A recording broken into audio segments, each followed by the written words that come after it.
To nation theory पर आपकी राय क्या है? क्या धर्म के आधार पर पाकिस्तान बनना चाहिए था? पहली बात तो जो उस समय के राजनेता लोग थे, जो उस समय के थे, उन लोगों ने सबसे बड़ी गलती किया कि हमारी जमीन, हमारा देश को एक लाइन खींच के चला गया, इधर इंडिया, इंडिया पाकिस्तान आप मान लिए। तो सबसे बड़ी बेवकूफ़ी है। पहला डिसीजन होना चाहिए कि हमें रेड क्लिफ लाइन नहीं चाहिए, पूरा पाकिस्तान हमारा है। डूरन लाइन नहीं चाहिए, हमारे गांधारी का गांधार था और इधर हमको म्यांमार हमारा था। 1900 आज़ादी के केवल 10 साल पहले म्यांमार अलग हुआ था, 1937 में। 35 के अधिनियम के तहत 37 में कंप्लीट खत्म, पूरा अखंड भारत चाहिए था। अभी क्या ले आए यहाँ पर?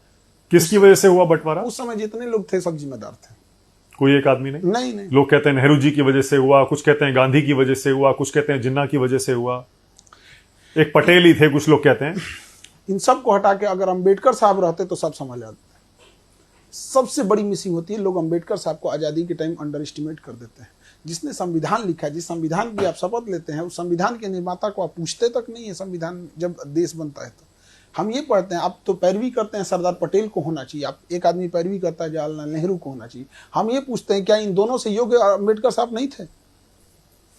आप इन्हीं से पूछिए कि आप दोनों से योग्य थे कि नहीं थे। अंबेडकर साहब वो व्यक्ति थे जिनके हाथ में था एक अलग देश बनाना। 1932 रैमजे मैकडोनल्ड प्रधानमंत्री, लंदन में बैठ के गोल में सम्मेलन चल रहा था, गांधी जी और वहां खड़े थे। वापस आए, इन्होंने कहा कि मुझे दलितों के लिए अलग देश नहीं चाहिए, बल्कि मुझे उनके लिए आरक्षण चाहिए ताकि मैं उनका उत्थान कर सकूं। क्या जिन्ना से कम पावरफुल थे अंबेडकर साहब? नहीं। उनकी देशभक्ति पे सवाल उठा देते हैं सब। अगर वो चाहते तो वो जैसे जिन्ना ने बनाया था बना सकते थे। सबसे योग्य कोई व्यक्ति था उस समय तो अंबेडकर साहब, जिसकी कोई चर्चा नहीं। उन्हीं को प्रधानमंत्री बनना बिल्कुल होना चाहिए, तो सब लोग एक्सेप्ट कर लेते, इवन जिन्ना भी एक्सेप्ट कर लेता, इधर इंडिया भी एक्सेप्ट कर लेता। लेकिन अपना पर्सनल ईगो में वो एक इंसान छोटी जाति से आता है, वहां भी दिखा दिया लोग।